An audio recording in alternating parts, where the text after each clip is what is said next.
અમદાવાદની સિવિલ હોસ્પિટલમાં blood donation camp બીજે medical junior doctors nurse staff જોડાયા। આગામી એક સપ્તાહ આ બ્લડ ડોનેટ કેમ્પ યોજાશે। મધર્સ ડે નિમિત્તે 1200 બેડ હોસ્પિટલ ત્રીજા માળે આ બ્લડ ડોનેશન કેમ્પ છે।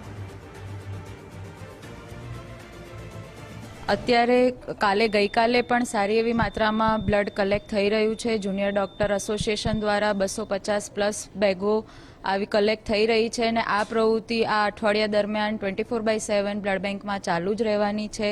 કાલે સારી એવી માત્રામાં nursing staff, brother, security guard, હોસ્પિટલના તમામ સ્ટાફ પ્લસ દર્દીના સગાઓએ પણ આવીને બ્લડ ડોનેટ કર્યું છે।